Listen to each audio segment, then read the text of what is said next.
Bismillahirrahmanirrahim. Assalamualaikum warahmatullahi wabarakatuh. Alhamdulillahi rabbil alamin. Assalatu wassalamu ala rasulillahil karim.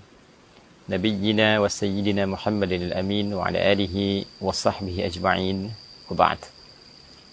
Saudara-saudariku dimanapun Anda berada, Alhamdulillah kita sangat bersyukur pada Allah Subhanahu wa ta'ala, berbahagia sampai dengan detik ini, hari ini masih diberikan kesempatan untuk beriman yang dengan iman itu menggerakkan seluruh bagian tubuh dan jiwa kita untuk menaati Allah Subhanahu wa ta'ala dalam wujud menunaikan ibadah puasa Ramadan di tahun ini khususnya 1445 Hijrah.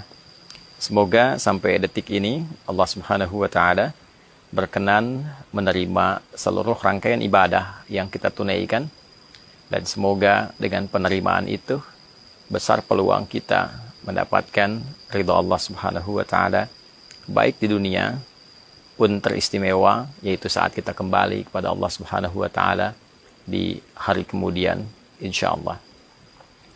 Teman-teman semua, untuk bisa mengetahui bahwa rangkaian ibadah kita diterima oleh Allah Subhanahu wa ta'ala, maka Nabi SAW memberikan beberapa standar dan kriteria penerimaan amalan, khususnya terkait dengan ibadah Ramadan yang kita tunaikan sampai detik ini. Di antara sekian kriteria dan standar atau juga alat ukur parameter yang Nabi pernah jelaskan kepada kita umatnya, di antaranya terdapat dalam salah satu hadis yang didokumentasikan oleh Al-Imam Al-Bukhari dalam kitab Sahih beliau, nomor hadis 1894. Pun demikian Al-Imam Muslim dengan redaksi yang serupa dalam kitab Sahihnya nomor hadis 1151, diriwayatkan oleh sahabat mulia Abu Hurairah Abdurrahman bin Sakhr radhiyallahu taala anhu. Satu kali Nabi SAW menyampaikan atau kama qala, as-siyamu junnatun. Puasa itu pada hakikatnya ialah perisai. Fala yarfuth wala yajhal. Maka orang yang tengah menunaikan puasa itu dengan perisai yang telah ia raih, ia memiliki kemampuan untuk berlatih meninggalkan, mencegah segala bentuk hal-hal yang kotor, segala bentuk tindakan-tindakan yang tidak memiliki arti, hal-hal yang bodoh yang seharusnya tidak dikerjakan. Wa ini mru'un qatalahu aw syatamahu, atau kama qala sallallahu alaihi wasallam, bila pun ada seseorang memprovokasi ia dengan mencelaknya, mengajak ia berselisih, berkelahi, maka ia berkata, inni shaimun, inni shaimun. Saya tengah berpuasa. Saya tengah berpuasa. La khulufu famis shaimi, maka sungguh orang-orang yang menunaikan puasa dengan benar itu, lisannya, bau yang keluar dari lisannya, aroma yang keluar dari lisannya, atyabu indallahi yaumal qiyamati min rihil miski, dinilai oleh Allah lebih wangi, lebih semerbak dibandingkan dengan parfum kasturi, wanginya kasturi. Ini diantara rangkaian hadis yang cukup panjang terkait dengan puasa Ramadan, dan juga secara spesifik memberikan parameter, satu ukuran standar keberhasilan orang yang menunaikan ibadah puasa khususnya di bulan Ramadan dalam standar dan kriteria yang dijelaskan oleh Nabi sallallahu alaihi wasallam. Yang pertama, Nabi menyampaikan as-siyamu junnatun. Puasa itu hakikatnya akan membentuk, melahirkan satu perisai. Saya garis bawahi dari kata as-siyam. Di dalam bahasa Arab terdapat dua kata untuk menggambarkan puasa secara umum. Ada saum, ada siyam. Keduanya bermakna imsak, menahan. Jika kita menampilkan kata saum, maka kata ini menunjuk makna yang umum, Menahan dalam arti yang umum, al-imsakul am. Saya bisa katakan, saya ingin menahan diri dari bicara, tapi saya masih bisa makan, masih bisa minum. Maka secara bahasa itu disebut dengan saum. Di dalam Al-Quran diabadikan kata ini dengan makna serupa di Quran surah ke-19 Maryam di ayat ke-26 misalnya. Inni nazartu lirrahmani sauma. Maryam, katakan kepada orang-orang yang ingin mengklarifikasi tentang bayi yang kau bawa itu, engkau diam saja. Inni nazartu lirrahmani sauma. Katakan aku sedang bernazar kepada Allah untuk saum.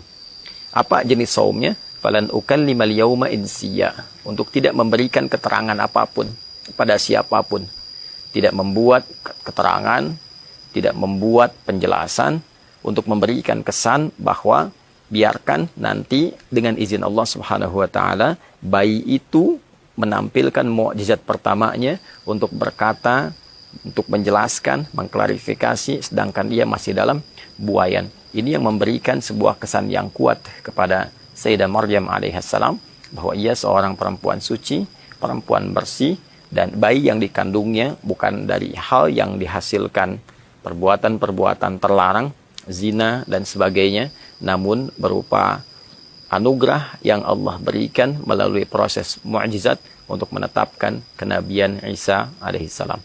Tapi poinnya adalah saum yang dimaksudkan di ayat itu menahan diri berpuasa untuk tidak bicara. Sedangkan beliau masih makan, masih minum. Berbeda dengan as-siyam yang disebutkan setidaknya sebanyak 9 kali di dalam Al-Quran. Maka kata as-siyam memberikan makna yang spesifik. Bukan sekedar menahan, tapi juga menahan dengan aturan tertentu. Menahan dengan ketentuan yang telah ditetapkan. Jadi ketika Nabi SAW mengungkap puasa dengan kata as-siyam, seakan beliau memberikan kesan bahwa as-siyamu puasa yang dilakukan dengan mengikuti aturan-aturan itu. Puasa yang dikerjakan dengan mengikuti segala ketentuan yang berlaku di dalamnya. Kapan kita berbuka, kapan kita menunaikan sahur, apa yang dikerjakan saat puasa, apa yang boleh, apa yang dilarang. Puasa seperti itu, as-siyam junnatun, akan melahirkan satu perisai. Yang perisai ini membentuk sebuah karakter. Yang karakter ini menunjukkan keberhasilan seseorang yang menunaikan puasa dimaksud. Maka apa di antara contohnya? Fala yarfuth. Maka perisai ini akan membentengi pelaku puasa dari aneka perkataan dan perbuatan yang kotor. Dia tidak berkata-kata yang jorok, berkata-kata yang kotor, mudah mencela, mudah merendahkan, membuat hoax, berperilaku yang kotor, ya, karena ada perisai dalam dirinya. Saat akan terdorong mengatakan sesuatu yang kotor, diprovokasi oleh setan, maka perisai itu muncul menahan, supaya kata itu tidak keluar. Latihan dimaksud, hasil dimaksud, itu terkonfirmasi dengan keluarnya sebuah karakter, dan dijelaskannya oleh Nabi dalam bentuk perisai yang membentengi. Jadi puasa yang benar, standar pertamanya, ya, standar pertama puasa yang benar saat ditunaikan adalah melahirkan sebuah karakter yang mulia, karakter yang baik. Diberikan cirinya oleh Nabi, dia terbebas dari perbuatan-perbuatan yang kotor. Kemudian wala yajhal, dan tidak juga berperilaku bodoh, perilaku yang tidak elok untuk dilakukan. Ya, kalau dalam keseharian, ya, kita tidak katakan mungkin satu hal ini taruhlah dosa misalnya dalam contoh, ya, tapi tidak elok untuk dilakukan. Seorang kakek atau seorang ayah menaiki sepeda anak 5 tahun yang roda 3 misalnya. Ya, berdosa tidak, tapi itu perbuatan tak pantas sehingga melahirkan cibiran. Ya, itu namanya jahlun, sesuatu yang tidak layak untuk dilakukan. Dalam keseharian banyak sekali perbuatan-perbuatan tak pantas yang kita memang tahu itu tidak boleh dilakukan. Ya, baik yang mengandung dosa ataupun tidak mengandung dosa, tapi dianggap secara etik itu keliru. Sehingga dengan itu berpotensi orang lain malah berdosa dengan perilakunya.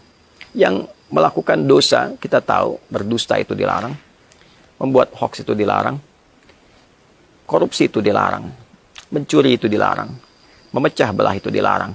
Ya, atau perbuatan-perbuatan tak elok lainnya yang sifatnya jahil, yang melahirkan bincangan-bincangan publik yang tidak elok untuk didengar.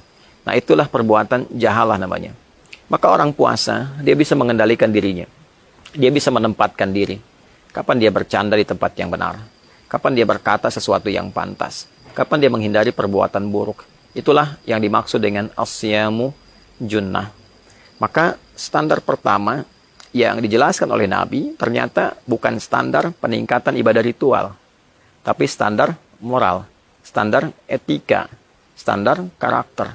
Maka orang puasa, bila berhasil puasanya, terjadi perubahan diri, terjadi perbaikan pada dirinya, terjadi peningkatan moral, semakin beretika dirinya, semakin baik keadaan dirinya, tuturnya semakin baik, perilakunya semakin baik, penyimpangannya semakin dia bisa hindari. Maka orang-orang yang bisa menahan lisannya dari perbuatan kotor dinilailah oleh Nabi SAW la khulufu famis saimi. Maka lisan orang puasa itu, karena dia menghindarkan dari perkataan yang kotor, dan kotor itu tidak wangi, kotor itu bau, maka disifati di sini dengan kata kiasan bahwa orang yang berkata jorok itu bau lisannya, orang-orang yang berkata-kata kotor itu tidak wangi lisannya di hadapan Allah. Maka pengertian sebaliknya, orang-orang yang bisa menahan diri, membuktikan keberhasilan puasanya dengan tidak berkata yang kotor, tidak berkata yang tidak baik, oleh Allah dihadiahi dengan satu aroma mewangi lisannya saat kembali kepada Allah di hari kiamat. Itu diantara maksudnya yang disampaikan oleh para ulama secara maknawi, bukan secara lafzi. Jadi orang-orang ini ketika bisa menjaga diri, membuktikan keberhasilan puasanya dari lisannya saja, saat dia bangkit di hari kiamat, oleh Allah diberikan keistimewaan dengan keluar bau harum di lisannya, karena mampu merubah dirinya menjadi pribadi yang lebih baik dengan puasanya. Maka saudara, diharapkan dengan menunaikan ibadah di bulan Ramadan ini, kita bisa menunjukkan bahwa kesempatan yang Allah berikan kepada kita bisa manfaatkan dengan sebaik-baiknya. Kita bisa merubah diri menjadi lebih baik dan mempertahankan itu sampai kembali kepada Allah Subhanahu wa taala, dan mudah-mudahan kita yang termasuk dibangkitkan dalam keadaan sukses menunaikan ibadah puasa dan ditandai dengan mewanginya bagian tubuh kita, lisan kita, sampai kita bangga kembali kepada Allah Subhanahu wa taala dengan puasa yang telah kita tunaikan, dengan pahala yang telah dikumpulkan. Lis-shaimi farhatan. Orang puasa itu mendapatkan dua kebahagiaan. Farhatun 'inda iftarihi, bahagia ketika ia berbuka saat di dunia. Wa farhatun 'inda liqa'i rabbi, dan dia gembira ketika kembali menghadap kepada Rabbnya di hari kiamat dengan sukses puasa yang telah ia bawa. Semoga kita digolongkan pada klasifikasi yang dimaksudkan. Allahumma taqabbal minna innaka antas sami'un alim wa tub 'alaina innaka antat tawwabur rahim. Sallallahu ala sayyidina Muhammad wa ala alihi wa sahbihi ajma'in. Wa akhiru da'wana alhamdulillah rabbil alamin. Selamat berbuka. Hadi Hidayat Mira. Assalamualaikum warahmatullahi wabarakatuh.